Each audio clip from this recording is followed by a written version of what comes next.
All right, so let's get started. Our first candidate is Martie Dote, a candidate for Woodland City Council. Martie, if you could give us a short description of your qualifications for office. Okay. Well, I've been in Yolo County almost 50 years, and I've lived in Woodland over 30. In 2000, I was elected to the City Council. In 2004, I lost my bid for re-election, but then I went back on the Planning Commission for 4 years. And in '08, somewhat based on a letter that I got from Congressman Thompson, who said, "Don't give up," I ran for election and got elected again in '08. So I've got at least 12 years experience now in municipal government, plus other levels of experience, both with the Chamber of Commerce, the Opera House Board, various county and citywide volunteer agencies. And I have a Bachelor of Science from UC Davis, and although that's probably not a qualification for office, but I've put in a lot of time, and I've done a lot of work for the city. Great. If I may ask a follow-up, was there a particular issue that contributed to your missing election in that one gap? Art Pimentel. Interesting. Yeah, he's a very good campaigner. He ran a very good campaign. I didn't run as good a campaign. He came in third, I came in fourth. Okay. But we're friends now. In terms of local businesses and economic development, how do you believe that Woodland can sustain local business and bring economic development at the same time? Are you thinking about the competition between new businesses and the current businesses? Yeah. Yeah, that's one of the things I think the Chamber always has a question to deal with.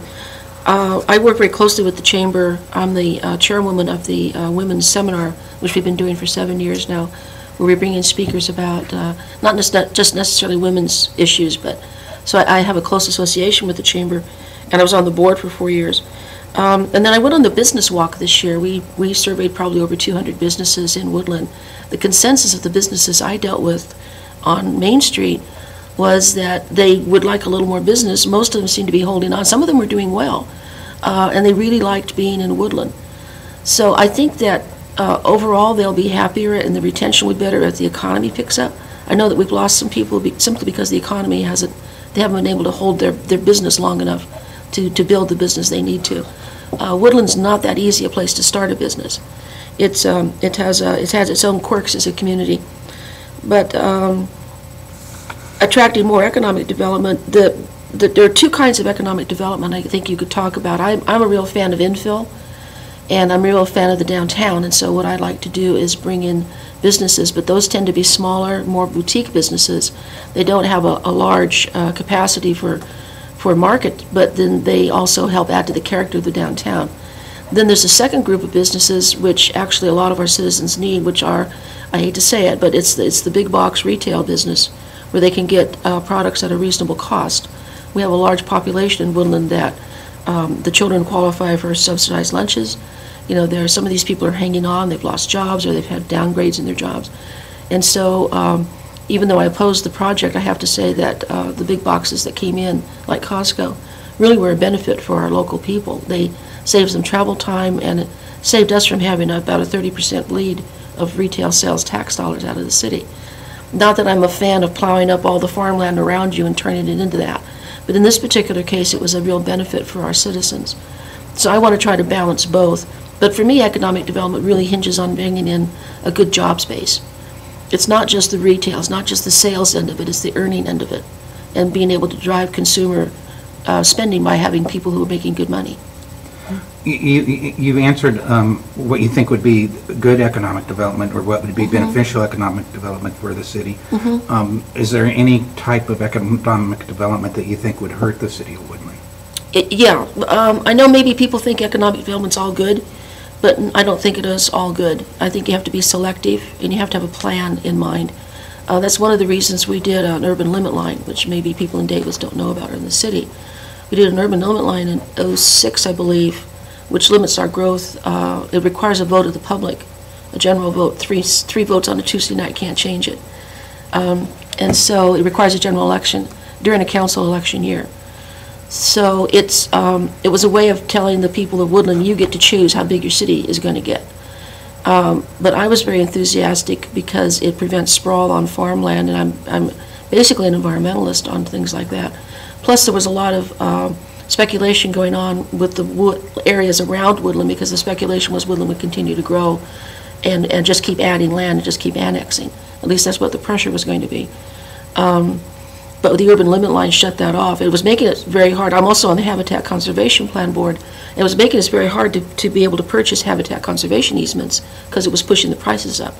We were collecting habitat mitigation fees for Swains and Hawk at one level, and then we were turning around and having to spend them at a higher level for the mitigation land. So it helped with that too. But I think that if we brought in economic development, especially into the downtown core, which didn't fit with the historic nature of the downtown. The downtown is really a gem. It's set up. It will be. We have a downtown specific plan to enhance it. It's really set up for pedestrian access. It will be set up for pedestrian shopping. I mean, it used to be that way when I first got to Woodland. I would park my car and then walk around this area for about 2 or 3 hours, and hit different things like a bookstore.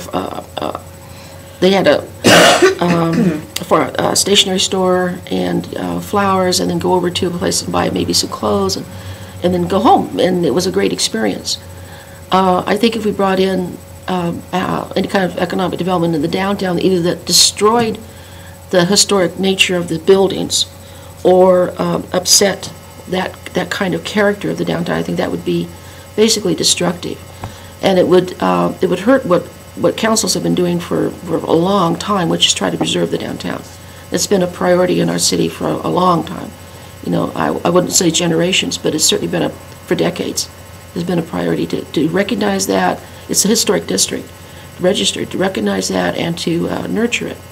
So if we brought in economic development that didn't help it, I think that would be something that would be destructive. Also, like I said, I'm not keen about plowing over all the farmland next to us. We don't have an updated general plan, and we need to do that.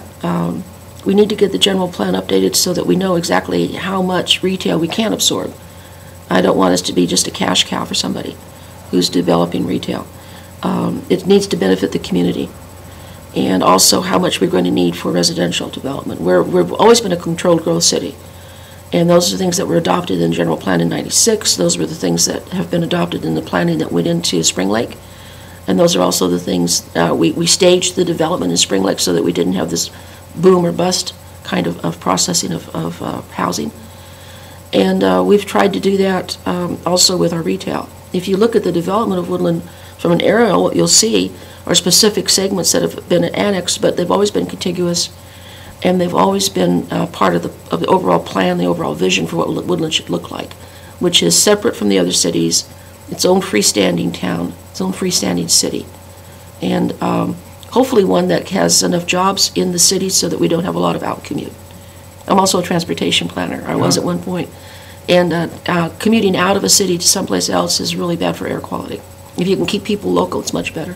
Okay, thank you. Welcome.